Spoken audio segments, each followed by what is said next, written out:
نماز فجر ادا کرنے کے بعد آپ نے اٹھنا نہیں ہے، آپ نے اسی جگہ بیٹھے رہنا ہے۔ اس 1 منٹ کی تسبیح کو آپ نے پڑھ لینا ہے۔ اس تسبیح سے آپ کی اس دن ہر مشکل آسان ہو جائے گی۔ مغرب سے پہلے پہلے آپ کی بڑی سے بڑی حاجت پوری ہو جائے گی، اور اس تسبیح کا آپ نے نماز فجر کے بعد آپ نے معمول بنا لینا ہے۔ ہر دن اگر آپ اللہ کی غیبی مدد سے مالا مال ہونا چاہتے ہو، اور ہر دن اگر آپ اپنی زندگی میں روزمرہ کے معاملات میں آسانی چاہتے ہو، ہر مشکل میں آسانی چاہتے ہو، ناممکن حاجت کو بھی ممکن کروانا چاہتے ہو، بڑے سے بڑا مقصد پورا کروانا چاہتے ہو، اور اگر آپ چاہتے ہو کہ مغرب سے پہلے پہلے آپ کی ہر حاجت پوری ہو جائے، تو اس 1 منٹ کی تسبیح کا آپ معمول بنا لیں۔ ایک دفعہ جب آپ اس تسبیح کو پڑھو گے اور اللہ کی غیبی مدد کو اپنی جاگتی اور کھلی آنکھوں سے محسوس کرو گے، دیکھو گے، تو آپ یہ سوچنے پر مجبور ہو جاؤ گے کہ کاش اس تسبیح کو ہم پہلے پڑھ لیتے اور آج زندگی کی ہر خوشی حاصل کر لیتے، اور آج زندگی کا ہر مقصد پورا کروا لیتے اللہ کی برگاہ سے۔ عمل بتانے لگا ہوں اس 1 منٹ کی تسبیح کا، اس کو آپ نے صبر و تعامل سے دیکھنا ہے۔ اس عمل کو سیکھ کر آپ نے نماز فجر کے بعد بالکل اسی طرح جس طرح میں آپ کو بتا رہا ہوں، اسی طرح آپ نے اس عمل کو کر لینا ہے۔ اس کی ترتیب کو اور اس کی مقدار کو آپ نے آگے پیچھے نہیں کرنا۔ اس عمل کو سیکھنے کے اعتبار سے اس ویڈیو کو آخر تک دیکھنا ہے۔ عمل بتانے لگا ہوں۔ سب سے پہلے نماز فجر کے بعد آپ نے جب نماز فجر ادا کر لیں، آپ نے اٹھنا نہیں ہے، آپ نے دعا نہیں مانگنی۔ سب سے پہلے اس 1 منٹ کی تسبیح کو پڑھ لینا ہے۔ اس کے بعد فارغ ہو کر آپ نے دعا مانگنی ہے، اور وہ طریقہ کار میں بتاؤں گا آپ کو کہ اس دعا میں آپ نے پڑھنا کیا ہے۔ وہ دعا آپ کی 7ویں آسمان کو چھوتی ہوئی اللہ کی بارگاہ میں پیش ہوگی، اور یہ جو تسبیح ہے یہ آپ کے حق میں وہاں وکالت کرے گی، اور اس تسبیح کے اوپر پڑھے جانے والے کلمات اللہ کی بارگاہ میں آپ کے حق میں سفارش کریں گے۔ سبحان اللہ، اللہ اکبر، کتنی سعادت کی بات ہے، کتنے کرم کی بات ہے۔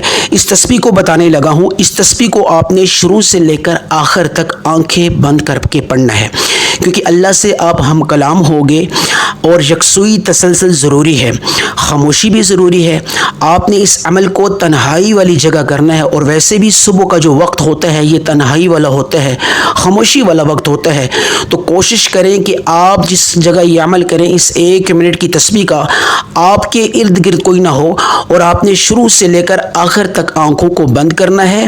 اس کے بعد آپ دیکھیں کہ آپ کو اللہ کی غیبی مدد کیسے آئے گی، اور یقین کریں جب اس تسبیح کو آپ نے ایک دن پڑھ لیا نماز فجر کے بعد، آپ کو عادت پڑ جائے گی، آپ کو اس دن آسانیاں ملیں گی، اور آپ کی ہر مشکل آسان ہوگی۔ تو آپ کو اس تسبیح کی عادت پڑ جائے گی۔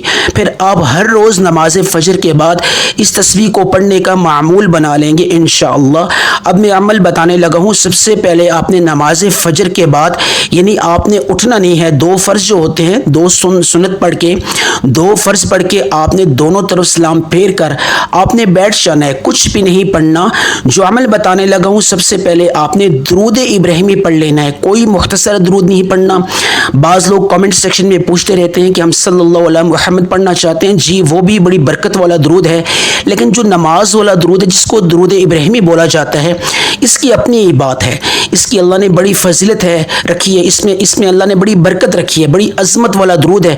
اگر آپ چاہتے ہو کہ آپ کی حاجت، آپ کا مقصد، آپ کی دعا 7ویں آسمان کو چھوتی ہوئی اللہ کی بارگاہ میں پیش کر دی جائے، فرشتے اس دعا کو اٹھا کے لے جائیں، اور فرشتے بھی اس دعا پہ آمین بولیں، تو آپ نے اپنے اس 1 منٹ کی تسبیح کے شروع اور آخر میں درود ابراہیمی لازمی پڑھ لینا ہے۔ اس بات کو اپنے ذہن میں اپنے پلے باندھ لیں۔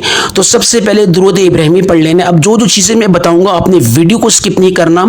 اگر آپ ویڈیو کو سکپ کریں گے تو کوئی اہم پارٹ آپ سے چھوٹ جائے گا، تو جب یہ اس 1 منٹ کا عمل جب آپ کریں گے تو وہ نامکمل ہوگا، اس کا پھر آپ کو کو فائدہ نہیں ہونے والا. تو جو چیزیں بتا رہا ہوں شروع سے آخر تک آپ نے اس کو انشاءاللہ اپنانا ہے اور اس ویڈیو کو مکمل دیکھنا ہے. سب سے پہلے آپ نے درود ابراہیمی سے اس عمل کا آغاز کرنا ہے. نماز فجر ادا کرنے کے بعد میں پڑھتا ہوں ایک دفعہ, اس کے بعد میں مقدار بتاؤں گا, ترتیب بتاؤں گا, اس ترتیب کے مطابق آپ نے پڑھ لینا ہے. درود ابراہیمی آپ نے بھی میرے ساتھ مل کر پڑھنا ہے. یہ ہدیہ ذہن میں رکھتے ہوئے کہ یا اللہ اس کا ثواب حضرت محمد مصطفیٰ صلی اللہ علیہ وسلم کو پہنچا دینا. تو میں درود ابراہیمی پڑھتا ہوں, آپ بھی میرے ساتھ مل کر پڑھ لیں. اللہم صلی علی محمد وعلی آل محمد کما صلیت علی ابراہیم وعلی آل ابراہیم انک حمید مجید. اللہم بارک علی محمد وعلی آل محمد کما بارکت علی ابراہیم وعلی آل ابراہیم انک حمید مجید. درود ابراہیمی میں نے ایک بار پڑھا, آپ نے درود ابراہیمی کتنی بار پڑھنا ہے توجہ اور دھیان کے ساتھ سنیے. جو مقدار بتا رہا ہوں اسی مقدار کو سامنے رکھتے ہوئے, اسی ترتیب کو سامنے رکھتے ہوئے آپ نے درود ابراہیمی پڑھ کے آغاز کرنا ہے اس 1 منٹ کی تسبیح کا. درود ابراہیمی آپ نے تین دفعہ پڑھ لینا ہے. 3 دفعہ درود ابراہیمی مکمل طور پہ آپ نے پڑھ لینا ہے. اس کے بعد تعوذ اور تسمیہ پڑھنی ہے. اعوذ باللہ من الشیطان الرجیم بسم اللہ الرحمن الرحیم. مقصد کی نیت کرنی ہے. اب آپ کی ذہن میں اس دن کے اعتبار سے یا زندگی کے ساتھ جڑا ہوا جو بھی کوئی مقصد ہے, کوئی مشکل ہے, جس مشکل میں آپ مبتلا ہو, آپ آسانی چاہتے ہو, کوئی بھی مقصد ہے آپ اللہ کی برگاہ سے پورا کروانا چاہتے ہو. اگر آپ ایک دن کے مختصر عمل سے اللہ کی برگاہ سے بڑا مقصد پورا کروانا چاہتے ہو, ناممکن حاجت کو ممکن کروانا چاہتے ہو, اگر آپ کسی مشکل میں آسانی چاہتے ہو تو آپ اس کو ذہن میں رکھتے ہوئے آپ نے اس عمل کا آغاز کرنا ہے. اعوذ باللہ من الشیطان الرجیم بسم اللہ الرحمن الرحیم کو 3 دفعہ پڑھ لینا ہے. میں نے 1 دفعہ پڑھا, آپ نے 3 دفعہ پڑھ لینا ہے. اس کے بعد آپ نے سب سے پہلے اس بات کو غور سے سنیے کہ یہ جو عمل بتانے لگا ہوں اس 1 منٹ کی تسبیح کا, اب ہر ایک انسان کی اپنی حاجت ہے, ہر مقصد ہے. کوئی قرض میں مبتلا ہے, کوئی کسی مشکل میں آسانی چاہتا ہے, کوئی قرض سے نجات چاہتا ہے, کوئی بیماری میں شفا چاہتا ہے, کچھ لوگ بے روزگار ہیں, روزگار چاہتے ہیں, کچھ لوگ رزق کی تنگی میں مبتلا ہیں, رزق کی تنگی کو ختم کروانا چاہتے ہیں. کہتے ہیں کہ یا اللہ ہمارے گھر میں رزق کی برکت ہو, ہم بانٹنے والے, تقسیم کرنے والے بن جائیں. کچھ لوگ کاروباری لحاظ سے پریشان ہوتے ہیں, ان کے کاروبار رک چکا ہوتا ہے, گاہک نہیں آ رہے ہوتے اور ان کے کاروبار میں برکت نہیں ہوتی. اور کچھ لوگ ذاتی گھر نہ ہونے کی وجہ سے پریشان ہوتے ہیں. ذاتی گھر بھی اللہ کی بہت بڑی نعمت ہے. الغرض ہر ایک انسان کی اپنی اپنی حاجت ہے. ہر انسان مختلف قسم کی پریشانی میں مبتلا ہے. کوئی کس پریشانی میں مبتلا ہے, کوئی کس پریشانی میں مبتلا ہے. اپنے اپنے مقصد اور اس مشکل کو ذہن میں رکھتے ہوئے آپ نے اس عمل کو جب تک یہ عمل ختم نہیں ہوتا اس وقت تک اپنی حاجت کو ذہن میں رکھتے ہوئے یہ کلمات اور یہ عمل آپ نے زبان سے پڑھنا ہے اور ذہن میں اس مقصد کو پورا کروانے کی پکی ٹھکی نیت کر لینی ہے. اب آنکھوں کو بند کر کے سب سے پہلے آپ نے عمل جو کرنا ہے توجہ اور دھیان کے ساتھ سنیے. سب سے پہلے جو آپ نے عمل کرنا ہے وہ آپ نے استغفر اللہ کا کرنا ہے. استغفر اللہ ربی من کل ذنب واتوب الیہ. آپ مختصر استغفار بھی پڑھ سکتے ہیں, استغفر اللہ یا ربی بھی پڑھ سکتے ہیں, استغفر اللہ ربی من کل ذنب واتوب الیہ. اور بڑا استغفار جس کو سید الاستغفار کہتے ہیں وہ بھی پڑھ سکتے ہیں. اب یہ تمام آپشنز میں آپ کے سامنے کیوں رکھ رہا ہوں, اس لیے رکھ رہا ہوں کہ اگر آپ آپ مختصر استغفار پڑھنا چاہتے ہیں وہ پڑھ لیں, یا جو آپ کے ذہن میں ہے جو آپ کو آتا ہے وہ پڑھ لیں, لیکن اس کی ایک ترتیب ہے, اس ترتیب کے مطابق آپ نے اس عمل کو کرنا ہے. سب سے پہلے آپ نے اس 1 منٹ کی تسبیح کو پڑھنے سے پہلے آپ نے استغفار پڑھ لینا ہے تاکہ اللہ کو راضی کر لیں. ذرا بات کو سمجھیے گا, گھر میں کوئی بڑا ناراض ہوتا ہے تو اس سے معذرت کرنی پڑتی ہے, معافی تلافی کرنی پڑتی ہے تاکہ وہ راضی ہو جائے. پھر آپ اس سے کچھ مانگتے ہو تو پھر وہ دے دیتا ہے ہنسی خوشی. اسی طرح اللہ کی ذات جو ہے وہ ایک ماں کی نسبت 70 گنا زیادہ محبت کرنے والی ذات ہے. حدیث کا مفہوم ہے, اللہ پاک فرماتے ہیں اگر میری طرف میرا بندہ چل کے آتا ہے میں اس کی طرف دوڑ کے جاتا ہوں. اللہ اکبر سبحان اللہ، کتنی کتنی بڑی سعادت کی بات ہے۔ اور ہم اللہ چاہتا ہے کہ میرے بندے میری طرف آئیں، میں ان کی طرف دوڑ کے جاؤں۔ تو دیکھیں ایک دفعہ اللہ کو منا کر تو دیکھیں، یہ سب سے پہلا جو عمل ہے استغفر اللہ کا ہے، یعنی اللہ سے آپ نے معافی طلب کرنی ہے۔ بعض اوقات ہمارے صغیرہ کبیرہ جو گناہ ہیں، جو جانے انجانے میں ہم سے سرزد ہو جاتے ہیں، یہ گناہ ہمارے رزق کی تنگی کا سبب بھی بنتے ہیں، اللہ کی ناراضگی کا بھی سبب بنتے ہیں۔ یہ گناہ جو ہیں جن کی وجہ سے رزق میں برکت ختم ہو جاتی ہے، ہمارے گھر میں بے برکتی ہو جاتی ہے، بعض اوقات اللہ کی ناراضگی کی وجہ سے بہت ساری مشکلات پیدا ہو جاتی ہیں، کیونکہ جب اللہ ناراض ہو جاتا ہے تو پھر مشکل میں آسانی نہیں ہوتی، مشکل ہوتی چلی جاتی ہے۔ اس لیے سب سے پہلے اگر آپ 1 منٹ کی اس تسبیح کا فائدہ حاصل کرنا چاہتے ہو، اور اگر آپ چاہتے ہو کہ آپ کی ہر دعا قبول ہو جائے، تو سب سے پہلے آپ نے استغفار پڑھنا ہے۔ استغفر اللہ یا ربی یہ پڑھ لیں، استغفر اللہ ربی من کل ذنب واتوب الیہ یہ پڑھ لیں، یا سید الاستغفار جو بڑا استغفار ہے وہ پڑھ لیں۔ لیکن آپ جو بھی پڑھیں گے اس کا فائدہ آپ کو ملے گا، کیونکہ مقصد اللہ کو راضی کرنا ہے۔ میں تو آپ کو یہ تجویز دوں گا کہ آپ استغفر اللہ پڑھ لیں، جو مختصر ہے، استغفر اللہ استغفر اللہ استغفر اللہ۔ ذہن میں اپنے جو بھی آپ سے چھوٹے بڑے گناہ ہوئے، انسان ہیں ہو جاتے ہیں، چھوٹے بڑے گناہ ذہن میں رکھتے ہوئے، جو بھی آپ سے سرزد ہوئے ان کو ذہن میں رکھتے ہوئے، آنسو بہاتے ہوئے، کیونکہ اللہ کو راضی کرنا ہے، ندامت کے ساتھ، رونا نہیں آتا تو رونے والا چہرہ بنا دیں۔ استغفر اللہ استغفر اللہ استغفر اللہ، اے اللہ مجھے معاف فرما، میں نادان تھا، میں نے تجھے ناراض کیا، یا اللہ مجھ سے راضی ہو جا، میرے تمام صغیرہ کبیرہ گناہ معاف فرما دے۔ آپ نے اس طریقے سے اللہ سے معافی طلب کرنی ہے، اور آپ نے استغفار کتنی بار پڑھنا ہے؟ اگر ہم مرتے دم تک استغفار پڑھتے جائیں پھر بھی ہمارے گناہ اتنے زیادہ ہیں، ہم نے اللہ کو اتنا ناراض کیا ہے، لیکن یہ ہے کہ اب جو ہے ہم کمزور ہیں، ہم اتنا استغفار نہیں کر سکتے، تو آپ ایک تسبیح لازمی کر لیں، ایک تسبیح آپ لازمی کر لیں، 100 دانوں والی ایک تسبیح صرف ایک بار، یعنی استغفر اللہ استغفر اللہ استغفر اللہ پڑھ لینا ہے 100 مرتبہ ایک تسبیح، یعنی 100 دانوں والی صرف ایک بار پڑھ لینی ہے۔ یہ پہلا عمل ہو گیا۔ اس کے بعد دوسرا عمل بتانے لگوں۔ ہر عمل کے آغاز میں اعوذ باللہ من الشیطان الرجیم بسم اللہ الرحمن الرحیم لازمی پڑھ لینی ہے، اور جو ترتیب بتا رہا ہوں یہ ترتیب اللہ والوں کی خاص ترتیب ہے، سینہ بسینہ چلتی آ رہی ہے، اس میں کسی بھی قسم کی مقدار میں ترتیب میں آپ نے آگے پیچھے نہیں کرنا، اسی ترتیب اور اسی مقدار کو سامنے رکھتے ہوئے آپ نے یہ عمل کرنا ہے۔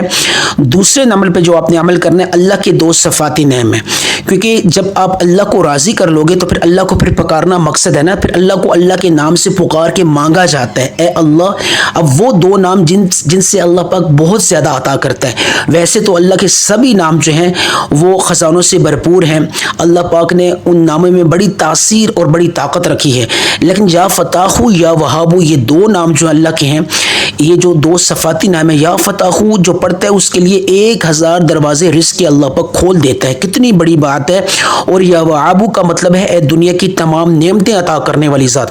نماز فجر ادا کرنے کے بعد سب سے پہلے آپ نے 3 دفعہ درود ابراہیمی پڑھ لینا ہے، اور اس کے بعد 100 دفعہ آپ نے استغفر اللہ پڑھ لینا ہے، اپنے تمام صغیرہ اور کبیرہ گناہوں کی معافی طلب کرنی ہے۔ اس کے بعد پھر دوبارہ آپ نے تعوذ اور تسمیہ پڑھ لینی ہے، اعوذ باللہ من الشیطان الرجیم بسم اللہ الرحمن الرحیم۔ یا وہاب یا فتاح دونوں ناموں کو ملا کے دونوں کا مطلب اور مفہوم، یا وہاب کا مطلب ہے اے دنیا کی تمام نعمتیں عطا کرنے والی ذات، اور یا فتاح رزق کے 1000 دروازے کھولنے والی ذات۔ اب رزق میں بہت زیادہ چیزیں آتی ہیں، صحت بھی رزق میں آتا ہے، اولاد بھی رزق میں آتی ہے، کاروبار میں برکت بھی، رزق میں برکت بھی، روزگار بھی، یہ ساری چیزیں رزق میں آتی ہیں۔ تو یا فتاح یا وہاب اللہ والے فرماتے ہیں جو شخص یا فتاح اور یا وہاب کو 100 مرتبہ یعنی استغفر اللہ پڑھنے کے بعد اس کا خاص ورد کرتا ہے تو اللہ پاک کی رحمت، اللہ پاک کا کرم اس کی طرف متوجہ ہو جاتا ہے۔ اب آپ نے کرنا ہے کہ کتنی مقدار میں اس کو پڑھنا ہے۔ اب اس کو پڑھنا کس طریقے سے، یا فتاح کو علادہ نہیں پڑھنا اور یا وہاب کو بھی علادہ نہیں پڑھنا، دونوں کو ملا کے ایک شمار کرنا ہے۔ کیسے؟ توجہ اور دھیان کے ساتھ سنیے۔ یا فتاح یا وہاب دونوں کو ملا کے 1 بار، یا فتاح یا وہاب دونوں کو ملا کے 2 بار، یا فتاح یا وہاب 3 بار۔ اب یا فتح یا وہاب کو کتنی بار پڑھنا ہے؟ ہاتھ کی انگلیوں پہ پڑھنا ہے، تسبیح پہ پڑھنے کی ضرورت نہیں ہے کیونکہ یہ کم مقدار میں ہے۔ آپ نے 21 مرتبہ یا فتح یا وہاب کو پڑھنا ہے، 21 ٹائمز 21 مرتبہ۔ یہ دوسرا عمل ہو گیا۔ اور اللہ والے فرماتے ہیں جب کوئی شخص یا فتح یا وہاب کو دونوں کو ملا کے 21 مرتبہ پڑھتا ہے اور 21 مرتبہ پڑھتے پڑھتے اس کے ذہن میں ناممکن حاجت اگر ہے، 21 مقاصد ہیں، 21 حاجتیں ہیں، تو وہ بھی اللہ کے فضل و کرم سے مغرب سے پہلے جس دن نماز فجر کے بعد وہ یہ عمل کرے گا، اسی دن مغرب سے پہلے اس کی تمام حاجتیں اللہ کی بارگاہ میں پوری ہو کر رہیں گی اور اس دن کے اعتبار سے ہر مشکل میں اس کے لیے آسانی ہو جائے گی۔ یا فتح یا وہاب کی بدولت اور استغفر اللہ کی بدولت اس کی تمام رکاوٹیں ختم ہو جائیں گی اور اس کی ہر مشکل میں آسانی ہو جائے گی۔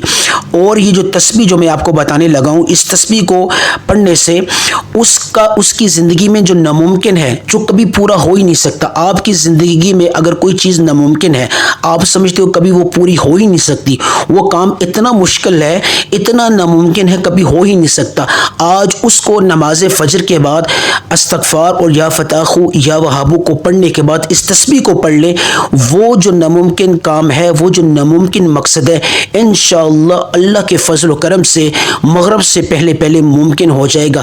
اللہ کے خزانوں میں کسی چیز کی کمی نہیں ہے، کمی ہے تو ہمارے مانگنے میں ہے، ہمارے مانگنے کے انداز میں ہے، ہمارے مانگنے کے طریقہ کار میں ہے۔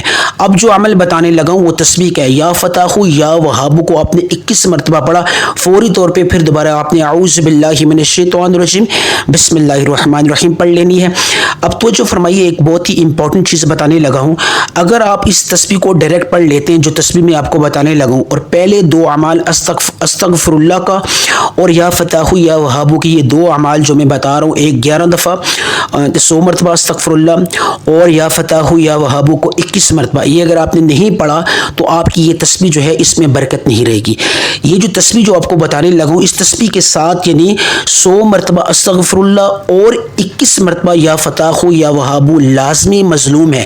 ان دونوں اعمال کو کر کے آپ اس تسبیح کا عمل کرو گے تو وہ قابل قبول ہے۔ یہ اللہ والوں کا سینہ بسینہ عمل چلتا آ رہا ہے، جس طرح میرے پاس پہنچا اسی طریقے سے آپ کے سپرد کر رہا ہوں، اس لیے آپ نے اپنی طرف سے منمانی نہیں کرنی۔ جو اعمال دو پہلے بتائے ہیں، 100 دفعہ استغفر اللہ اور یا فتح یا وہاب کو 21 مرتبہ، یہ آپ نے پڑھ کر اس تسبیح کو پڑھ لینا۔ اب میں اس تسبیح کا عمل بتانے لگا ہوں، آپ نے اعوذ باللہ من الشیطان الرجیم بسم اللہ الرحمن الرحیم پھر پڑھ لینا۔ یہ تیسرا عمل ہے اور سب سے آخری عمل ہے۔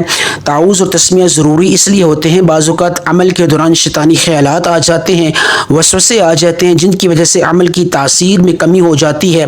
بعض اوقات ایسا خیال آ جاتا ہے شیطان کی طرف سے جو اللہ کی ناراضگی کا سبب بنتا ہے، تو ہماری کوشش ہوتی ہے ہم اللہ کو راضی کریں۔ تو اگر ہم نے اعوذ باللہ اور بسم اللہ الرحمن الرحیم نہیں پڑھا تو اس کا مطلب ہے ہم نے شیطان کو دعوت دے دی اپنے اس عمل کو خراب کرنے میں۔ تو کوشش کریں تعوذ اور تسمیہ کو ہر عمل کے آغاز میں پڑھیں اور اس پورے عمل کے آغاز اور آخر میں اختتام میں درود ابراہیمی کو لازمی پڑھ لیا کریں۔ اب وہ تسبیح کا عمل بتانے لگا ہوں، میں پڑھتا ہوں۔ اس تسبیح میں آپ نے پڑھنا کیا ہے؟ بسم اللہ الرحمن الرحیم میں ایک دفعہ پڑھتا ہوں۔ یہ آپ نے ایک صورت ہے جو اللہ کو بہت زیادہ محبوب ہے۔ اللہ پاک نے اس صورت کو اپنی ہر نماز میں، چاہے وہ سنت وہ دو رکعت نماز سنت ہو، چاہے وہ 2 رکعت نماز فرض ہو، 2 رکعت نوافل ہوں، اس میں اللہ پاک نے اس صورت کو ایک خاص مقام عطا فرمایا۔ وہ صورت کون سی ہے؟ سورہ فاتحہ۔ اب سورہ فاتحہ کو کس طرح پڑھنا ہے، کس انداز سے پڑھنا ہے اور کتنی مقدار میں پڑھنا ہے، توجہ اور دھیان کے ساتھ سنیے۔ میں پڑھتا ہوں، تلاوت کرتا ہوں، آپ میرے ساتھ اب سنیے، پھر میں آپ کو مقدار بتاؤں گا۔ بسم اللہ الرحمن الرحیم الحمد للہ رب العالمین الرحمن الرحیم مالک یوم الدین ایاک نعبد و ایاک نستعین اہدنا الصراط المستقیم صراط الذین انعمت علیہم غیر المغضوب علیہم ولا الضالین آمین۔ میں نے سورہ فاتحہ کو فقط ایک دفعہ پڑھا، اب آپ نے کتنی بار پڑھنا ہے توجہ اور دھیان کے ساتھ سنیے۔ آپ نے سورہ فاتحہ کو 71 ٹائمز پڑھنا ہے، 71 مرتبہ۔ یہ جو 71 ہے یہ خاص روحانی عمل ہے، اس کی مقدار اللہ والوں کی طرف سے سینہ بسینہ چلتی آئی ہے ہے، اس لیے آپ نے 71 کو فکسڈ اینڈ کانسٹنٹ رکھنا ہے۔ 71 سے نہ زیادہ نہ 71 سے کم، زیادہ اور کم سے مراد ہے کہ اس مقدار میں آپ نے نہ کمی کرنی ہے نہ پیشی کرنی ہے، نہ زیادہ کرنا ہے نہ کم کرنا ہے۔ 71 ٹائم آپ یعنی تسبیح پہ پڑھنا چاہیں، ہاتھ کی انگلیوں پہ پڑھنا چاہیں، جس طرح آپ کو آسانی لگے۔ آپ نے 71 ٹائم 71 مرتبہ سورہ فاتحہ کو پڑھ لینا ہے، اور یاد رکھیے ہر دفعہ سورہ فاتحہ کے آغاز میں آپ نے بسم اللہ الرحمن الرحیم یعنی آمین تک پڑھنے کے بعد دوبارہ سے آپ نے بسم اللہ الرحمن الرحیم پڑھ لینی ہے، اور آخر میں آپ نے درود ابراہیمی 3 دفعہ پڑھ لینا ہے، جس طرح شروع میں پڑھا تھا۔ درود ابراہیمی کے علاوہ کوئی اور درود نہیں پڑھنا۔ پھر آپ نے دعا کرنی ہے، یا ارحم الراحمین، یا ذل جلال والاکرام، یا مسبب الاسباب۔ یہ 3 کلمات آپ نے پڑھنے ہیں، پھر مانگنا ہے یا اللہ میری زندگی میں جو بھی مشکل ہے اس کو آسان کر دے۔ آج میں نماز فجر کے بعد اس تسبیح کو میں نے جو پڑھا ہے، یا اللہ اس مجھے توفیق عطا فرما، ہر نماز فجر کے بعد روزانہ کی بنیاد پر یہ میں تسبیح پڑھوں، اور اس کی جتنے بھی معجزات ہیں، جتنے بھی یا اللہ کرم ہیں، تیرے فیض ہیں، یا اللہ ان کو تو میری زندگی میں لا اور میری ہر مشکل کو آسان بنا دے۔ مغرب سے پہلے میری ہر حاجت پوری فرما۔ آمین ثم آمین۔